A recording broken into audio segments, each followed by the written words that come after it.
এসছে আজকে প্রভাতী একটি সংবাদপত্রে প্রদেশ কংগ্রেস সভাপতি আশিস বাবু কটাক্ষ করেছেন এবং যে ক্যাপশন সেটা দেখলাম, উনি বক্তব্য রেখেছেন যে খাদ্য দপ্তরের দ্বারা যে সিদ্ধান্ত আমরা এবার ঘোষণা করেছি দুর্গা উৎসবে পূজা উপহার উপলক্ষে মাননীয় মুখ্যমন্ত্রীর প্রচেষ্টা এবং খাদ্য দপ্তরের উদ্যোগে 1 কেজি করে চিনি, 2 কেজি করে ময়দা এবং 500 গ্রাম সুজি বিনামূল্যে প্রদান করা হবে রাজ্যবাসীকে দুর্গা উৎসবের উপহার হিসাবে। বিগত বছর পর্যন্ত সারা রাজ্যে শুধুমাত্র যারা priority group PG card holder ration শপে তাদেরকে এবং বিপিএল যারা তাদেরকে সেই সুযোগ সুবিধা দেওয়া হতো, কিন্তু সাবসিডাইজ রেটে দেওয়া হতো, বিনামূল্যে দেওয়া হয়নি। কিন্তু এপিএলদেরকে সেটা প্রদান করা হতো। কিন্তু বর্তমানে আমরা সিদ্ধান্ত নিয়েছি যে সারা রাজ্যে 9,83,000 যে রেশন কার্ড হোল্ডার আছে, সারা রাজ্যের এপিএল বলুন, বিপিএল বলুন, প্রায়োরিটি বলুন, অন্তোদয় বলুন, টোটাল 9,83,000 রেশন কার্ড হোল্ডার আছে। প্রতিটা পরিবারকে আমরা 2 কেজি ময়দা, 1 কেজি চিনি এবং 500 গ্রাম সুজি আমরা প্রদান করব এবং সেটা বিনামূল্যে প্রদান করা হবে। এটা জনমুখী সিদ্ধান্ত উৎসবের মরশুমে আমরা নিতে পেরেছি এবং এতে আমাদের খাদ্য দপ্তরের খরচ হবে 6,84,00,000 টাকা। তো এই যে একটা সাহসী পদক্ষেপ, এটা জনমুখী পদক্ষেপ আমরা গ্রহণ করেছি মাননীয় মুখ্যমন্ত্রীর নির্দেশে, তার একটু সাধুবাদ কিন্তু জানালেন না, বরং কি বললেন যে মানুষকে আমরা টুপি পরিয়েছি। তো আপনাদের মাধ্যমে আমি যেটা বলবো যে আজকে এই যে সিদ্ধান্তটা আমরা গ্রহণ করেছি খাদ্য দপ্তরের তরফ থেকে, সরকারের তরফ থেকে, মুখ্যমন্ত্রীর প্রচেষ্টায়, প্রতিটা পরিবার এই যে 9,83,000 রেশন কার্ড, তার প্রতিটি পরিবারের, বিশেষ করে মায়েরা যারা আছেন, মহিলারা যারা আছেন, তারা খুশি হয়েছে। কারণ এই যে জিনিসগুলো পুজোতে তারা ব্যবহার করতে পারবে এবং আই এম শিওর যে আশিস বাবুর ঘরে আশিস বাবুর পত্নীও তাতে সহমত পোষণ করেছে। তাকে বাংলাদেশ থেকে ইলিশ মাছ কি পরিমাণে এসেছে বা ডিপার্টমেন্টের কাছে এই ধরনের কোনো বক্তব্য কি আছে? দেখুন, আজকের একটা প্রভাতী সংবাদপত্রে দেখেছি যে বিষযুক্ত ইলিশ, প্রশাসন ঘুমে, এমন একটা ক্যাপশন দিয়ে। আমি বলবো যে গত পরশুদিন যে আমরা সাংবাদিক বৈঠক করেছি তাতেই একজন সাংবাদিক ভাই আমাদেরকে প্রশ্ন রেখেছিলেন। আবারও বলছি ক্যাটাগরিক্যালি যে ফরমালিনযুক্ত ইলিশ বা মাছ সংক্রান্ত কোনো বিষয় সেটা খাদ্য দপ্তরের এখতিয়ারে আসে না। এটা সম্পূর্ণভাবে ফুড সেফটি যে বিষয়গুলো সেগুলো স্বাস্থ্য দপ্তরের অধীন রয়েছে, এগুলো খাদ্য দপ্তরের অধীন নয়।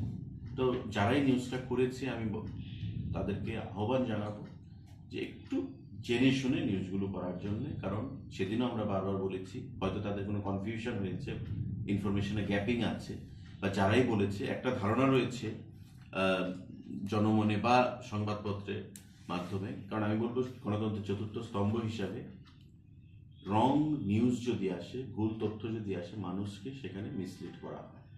তো স্বাভাবিকভাবেই মানুষের মধ্যে কোত্থেকে জানবে? সংবাদপত্র থেকে জনগণ জানবে।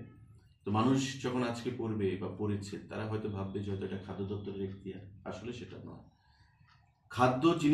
খাদ্য কথা এলেই ভাবে খাদ্য দপ্তর। তবে তো আমি বলবো ফরেন লিকার শপও খাদ্য দপ্তরের অধীন থাকা উচিত, যেহেতু এটা নয়, এটা রেভিনিউ ডিপার্টমেন্ট, এক্সাইজের কাছে আছে, আপনারা জানেন। আলু, পেঁয়াজ এই জিনিসগুলো নিয়ে যখন কথা হয় খাদ্য দপ্তরের কথা বলা হয়, আসলে এটা এগ্রিকালচারের আওতাধীন। ফুড বা খাদ্য দপ্তরের অধীন যে জিনিসগুলো only PDS item. PDS item মানে কি? চাল, ডাল, চিনি, লবণ, রেশনের যেগুলো দেওয়া হয়, সরিষার তেল, যে সুজি, ময়দা, আটা, এই যে জিনিসগুলো, এগুলো খাদ্য দপ্তরের অধীন আসে এবং এগুলো নিয়ে খাদ্য দপ্তর, আপনারা দেখেছেন এনফোর্সমেন্ট, রেড, এসডিএম, ইন্সপেক্টররা বা গোলবাজার থেকে সবসময় এসেনশিয়াল কমোডিটি অ্যাক্টের আওতায় আমরা ছাপা মারছি, ফাইন হচ্ছে, এই জিনিসগুলো নিয়ে আমরা সবসময় অ্যাক্টিভ রয়েছি।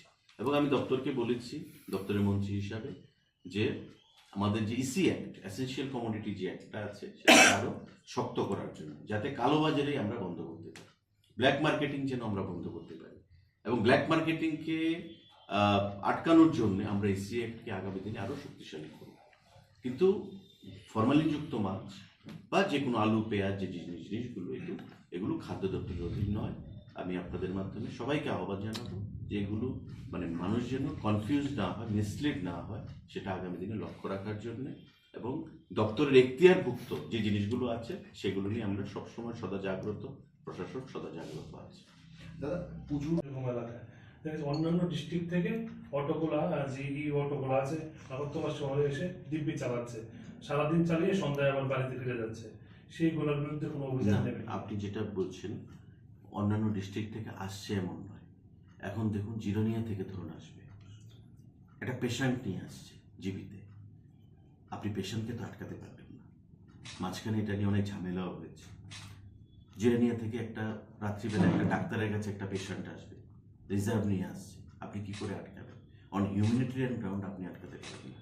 ইমার্জেন্সি কোনো রুগীকে নিয়ে আসছে, কিন্তু ওদেরকে বলা আছে যে তুমি চন্দ্রপুর পর্যন্ত তুমি আসতে পারবে, তারপর প্যাসেঞ্জারকে নামিয়ে দিতে হবে। কিন্তু যখন ইমার্জেন্সি বেসিস কোনো পেশেন্টকে নিয়ে আসছে, রাত্রিবেলা কোনো ডাক্তারের কাছে আসছে, বা কোনো ইমার্জেন্সি এয়ারপোর্টে যেতে হচ্ছে, তখন আমরা চেষ্টা করি যাতে শহরের যারা অটোরা আছে তাদের সঙ্গে যাতে ওদের কোনো কলিশন না হয়। তারপরেও অনাকাঙ্ক্ষিত কিছু কিছু ঘটনা আমাদের নজরেও আসছে, তো সেগুলো এখন যদি আমরা ধরুন বেশি স্ট্রিক্ট ভাবে যদি প্রশাসন এগুলিকে ডিল করতে চায়, তবে তার আরেকটা রিয়েকশন কি আসবে, যে গরিবের পেটে আমরা লাথি মারছি, সরকার গরিবের পেটে লাথি দিচ্ছে, তো সেদিকটা আমরা চাই না। তো দুপক্ষের মধ্যে আলোচনা করে বসিয়ে কিভাবে মিউচুয়ালি সেটাকে মিটিগেট করা যায় সে বিষয়ে আমরা আগামী দিনে কথা বলবো, এবং দপ্তর সেই বিষয়গুলো দপ্তরের নজরে রয়েছে। বিশাল দিক দেখান, সেখানে একটা অংশের অভিযোগ যে বিভিন্ন ব্যাটারি চালিত যেগুলো রিক্সা রয়েছে তাদের জন্য একটা বিশাল সমস্যা হচ্ছে, প্রচুর পরিমাণে টমটম ই রিক্সা এগুলো শহরে বেড়েছে, এগুলোকে নিয়ন্ত্রণে আনার জন্য সরকার কোনো চিন্তা ভাবনা করছে? দেখুন, এটা একটা খুবই গুরুত্বপূর্ণ প্রশ্ন আপনার, এবং এটা একটা খুব ইম্পর্টেন্ট ইস্যুও বটে। আপনারা জানবেন বা অনেকে হয়তো জানেন না, এই যে ই টমটমগুলো, ই রিক্সাগুলো, কিছু কিছু ই রিক্সা আছে যে কেন্দ্রীয় সরকার তাদেরকে পারমিট দিয়ে দিয়েছে, ওপেন করে দিয়েছে। আগরতলা শহরে যদি সেই ই রিক্সাগুলো চালাতে হয়, তাদের রাজ্য দপ্তর থেকে, পরিবহন দপ্তর থেকে পারমিট নেওয়ার প্রয়োজন নেই। Free to use, free to move anywhere, কেন্দ্রীয় সরকার থেকে তাদেরকে বলে দেওয়া হয়েছে। এখন আমি সাংবাদিক বন্ধুদের সামনে আমরা কোম্পানির নাম আর বলছি না, কিন্তু এমন আপনারা খোঁজ নিয়ে দেখবেন যে অনেক রিক্সা রয়েছে যেগুলো পারমিটের প্রয়োজন নেই, কেন্দ্রীয় সরকার থেকে তাদেরকে ছাড় দিয়ে দেওয়া হয়েছে। আমাদের এখানে তাদের রেজিস্ট্রেশন করতে হবে, নাম নথিভুক্ত করতে হবে। তার বাইরে আগরতলা শহর যানজট বরাবর, কারণ যানবাহনের সংখ্যা অনেক বৃদ্ধি পেয়েছে, মানুষের সংখ্যা বৃদ্ধি পেয়েছে, বাড়িঘরের সংখ্যা বৃদ্ধি পেয়েছে, কিন্তু রাস্তা কিন্তু বড় হচ্ছে না। কারণ আপনার আগরতলা শহরের সমস্ত যে ইম্পর্টেন্ট রাস্তাগুলো, সেগুলোর আশেপাশে প্রত্যেকটা জায়গায় হ্যাবিটেশন রয়েছে, এবং ডেন্সলি পপুলেটেড হ্যাবিটেশন, বড় বড় বিল্ডিং আছে, মানুষের বসত বাড়ি রয়েছে। স্বাভাবিকভাবেই গাড়ির সংখ্যা বৃদ্ধি পাচ্ছে, জনগণের সংখ্যা বৃদ্ধি পাচ্ছে, মোটরসাইকেলের সংখ্যা বৃদ্ধি পাচ্ছে, কিন্তু রাস্তা প্রশস্ত হচ্ছে না। তো সেটা একটা বিষয় উদ্বেগের। তাই আমরা সিদ্ধান্ত নিয়েছি যে পৌর পরিষদের ভিতর এখন থেকে এই টমটম, ব্যাটারি চালিত যে রিক্সাগুলো, অটোর তো আমরা পারমিট প্রায় 15 বছর ধরে বন্ধই করে রাখা হয়েছে, অটো রিক্সা শহরের মধ্যে পারমিট প্রদান করা, পাশাপাশি এই যে আমাদের ই রিক্সা এবং টমটম যেগুলো, এবং ব্যাটারি চালিত যে ই কার্ড আমরা যাদেরকে বলি, তাদের রেজিস্ট্রেশন আমরা করব। তো স্বাভাবিকভাবেই কেউ যদি এই রিক্সা কিনেও ফেলে, যেহেতু গভর্নমেন্ট অফ ইন্ডিয়া তাদেরকে ওপেন, সেখানে পারমিট লাগবে না বলে ফ্রি প্যাসেজ দিয়ে রেখেছে, কিন্তু রেজিস্ট্রেশন তো তাদেরকে করাতে হবে। তা আমরা যদি রেজিস্ট্রেশন না করি, তো তারা কিনবে না সেটা শহরে চালানোর জন্য। আমরা রেজিস্ট্রেশন করবো না, এটা আমরা ব্যান করে দিয়েছি, মানুষের কথা চিন্তা করে, মানুষের সুবিধার কথা চিন্তা করে। তাই এটা নিয়ে অনেক কেসও হয়েছে, জলগুলা হয়েছে, তারপরেও আমরা সমস্ত আইনের সঙ্গে কথা বলে, ল ডিপার্টমেন্টের সঙ্গে কথা বলে, উইদিন আগরতলা মিউনিসিপ্যাল এরিয়া আমরা রেজিস্ট্রেশন বন্ধ করে রেখে দিয়েছি এবং এটা আগামী দিনেও প্রদান করার কোনো চান্স নেই। এখন যারা চালাতে চায় শহরের বাইরে চালাতে পারে। যে সমস্ত কোম্পানিগুলো গভর্নমেন্ট অফ ইন্ডিয়ার ক্লিয়ারেন্স নিয়ে পারমিট লাগবে না এই সুযোগ নিয়ে অটোরিকশা চালাচ্ছে বা ই রিক্সা চালাচ্ছে, ই কার চালাচ্ছে, তারা আগামী দিনে শহরের ভিতর চালাবে না, তারা শহরের বাইরে চালাবে। এই ব্যান আমরা ইম্পোজ করে দিয়েছি যে শহরের মধ্যে আমরা রেজিস্ট্রেশন দেবো না। কিন্তু এই রিক্সা যেগুলি ব্যাটারি চালিত মানে ব্যাটারি আর্টিফিশিয়ালি লাগানো হয়, এগুলো মারাত্মকভাবে বেড়েছে আগরতলা শহরে এবং এটার ঝুঁকিও অনেক বেশি, কারণ ম্যানুফ্যাকচারিং ওইরকম নয়। তো এটা নিয়ে দীর্ঘদিন ধরেই মিউনিসিপ্যালিটিও কাজ করছিল, মানে কিন্তু কাজের কাজ সেভাবে চোখে পড়েনি, সেগুলো চলছেই। এটা নিয়ে কি কোনো ডিপার্টমেন্টের ইনিশিয়েটিভ আছে কিনা, যেগুলো আর্টিফিশিয়ালি লাগানো হচ্ছে? দেখুন, এগুলো তো আমাদের সেগুলো অনেক কিছু এখতিয়ার হয়ে গেছে, কারণ যে কোম্পানিগুলো বিগত দিনেও রেজিস্টার্ড হয়েছে প্রথমে ওরা ডিপার্টমেন্টকে লিখে ওদের না, না, মডেলটাকে আমার প্রশ্ন হচ্ছে এমনি কি নর্মাল যে রিক্সাগুলো যেগুলোতে ব্যাটারি লাগানো হচ্ছে আলাদা করে? নর্মাল রিক্সা হ্যাঁ, হ্যাঁ, কথা বলছেন, সেগুলো নিশ্চয়ই একটু ঝুঁকিপূর্ণ, কারণ নর্মালি আপনার যে প্যাডেল যেগুলো থাকে, আগে আমরা দেখতাম যে রিক্সা চালক প্যাডেল চেপে রিক্সা চালাতো, একটা স্পিডে থাকতো। তো আজকে যে আপনি রিক্সার মধ্যে যে ব্যাটারি লাগিয়ে যে চালানো হচ্ছে, স্পিড কয়েক শতাংশ মানে গুণ 100 গুণ বেড়ে যাচ্ছে, অ্যাক্সিডেন্টও হচ্ছে।